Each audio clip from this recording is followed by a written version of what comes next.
My boyfriend knows my history with SA trauma, yet insisted I watch A Clockwork Orange with him, and when I couldn't handle it, he blew up and hasn't spoken to me since. The other night, my boyfriend, 26 male, and I, 24 female, had our usual movie night and he begged me to watch A Clockwork Orange with him. It's his favorite film. I'd always heard of it, it's an incredibly popular film, but never knew the plot or anything really. I of course agreed, but quickly I realized that this was not my type of film at all. I'm a multiple SA survivor and am incredibly triggered and uncomfortable during scenes of SA and violence. When I voiced this, asking him if maybe we could watch something else, he got irritated with me and told me I just had to finish it to really understand. Again, I asked him to please turn it off. He did, very angrily, and then criticized me for not taking an interest in the things he likes.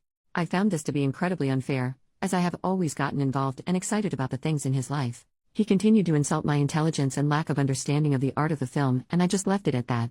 He knows about my past traumas and has always been very sensitive and understanding about everything. I've never seen him like this, and over a movie, no less. I'm just feeling hurt and confused and really not heard. He hasn't called to apologize or anything. It's just been total radio silence. Any advice would be appreciated. Relevant comments. Commenter, it's really alarming that he wouldn't be able to reach past his own minor feelings of disappointment about you not being able to enjoy the movie to empathize with the fact that this movie triggered your PTSD.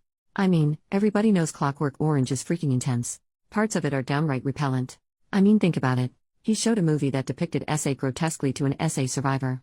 And then expected you to just be fine with it. That doesn't say very good things about him.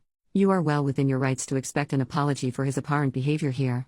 He needs to get the hell over himself. OP, the whole thing was just honestly very bizarre to me. We've had very long talks about my past, and then it seemed like he flipped a switch and didn't care at all about it. His outburst was just really shocking and confusing. Update the next day. First of all, thank you to all the kind people who commented on my original post. Those who told me to stick to my guns made me feel stronger and had saved me from further years of being totally stepped on. I had left our apartment for a few days and had some time to think. I've been with him for 3 years now, and it is almost as if this tiny little bomb caused my whole world to blow up. I've realized how many times I put my own feelings aside for him, how many things I have missed out on because I was busy catering to his feelings. Yesterday, I went home so we could talk, and needless to say, it didn't go well. He was still furious with me, claiming I never care about him or his interests. I counteracted this by listing almost everything I've done for him. I asked him why he was being like this. He knows what I've been through and has always been so understanding. Cue the real person that he is coming through. He said something along the lines of honestly, I was just going along with it because you seem like you needed support, but I don't see the big deal. Asking me why I couldn't just get over it because it happened so long ago. I've been assaulted 3 times.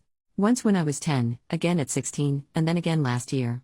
But that's beside the point. Even if it happened once 1,000 years ago, it would still affect a survivor. He then continued to blame me for his aggression, saying he was angry because we haven't made love in a couple weeks. I have bad spouts of body hatred due to my PTSD and do not like being touched when I'm in this headspace. He advised that I maybe try going to therapy twice a week instead of just once, and maybe that could help. I didn't know what to say or what to do. I was terrified of the man in front of me. All of this over a movie? I was shocked and hurt. So, I left. His name is on the lease, so I'm not in any binds with him, thank God. I packed my stuff and didn't look back. I'm still really shaken up. I've known him for so long and never saw this coming. It was like an immediate switch flipped on in his brain. I didn't know that man who I was talking to, and I never want to again. I'm staying at a friend's place for now until I make enough to rent my own.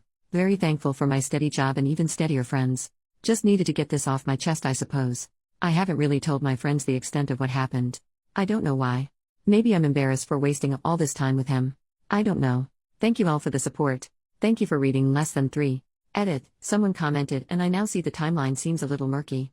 Apologies that I wasn't more specific. Original fight happened on Tuesday. I left that night and stayed out Tuesday and Wednesday nights. Yesterday morning, I made my original post looking for a little bit of outside advice in this situation, and then yesterday late evening is when this big blowout happened. Apologies again for any confusion. I now see how it could have been a little weird because of my wording and lack of specifics. Edit number 2. I've been thinking about it all day, really stewing on everything and thinking back to the past 3 years and the weeks leading up to this, and I've realized that my ex wasn't as peaches and cream like I really thought him to be. Yes, he was incredibly supportive and kind to me, especially surrounding my trauma. However, I believe this to be because I never said no to him. Everything I did was to make him happy. These past couple weeks, I have started to say no to him. I really believe he never thought I would do this, and it caused a lot of anger for him. The film isn't why we broke up, or why he blew up. The film was simply the final straw in terms of him tolerating me saying no. Truly thank you for all the kind words and support. I really just posted this to vent and surely didn't expect all of this. Commenter, I don't know you, but I'm super proud of you for leaving. He revealed who he was, and it would only get worse now that he doesn't feel the need to pretend anymore. OP, thank you so much. That's what I've been thinking about as well. What else could happen if I stayed, you know? I'm just a bit of a mess, a total mess, really, because I've watched 3 years of loving and trusting someone blow up in my face over something so insignificant.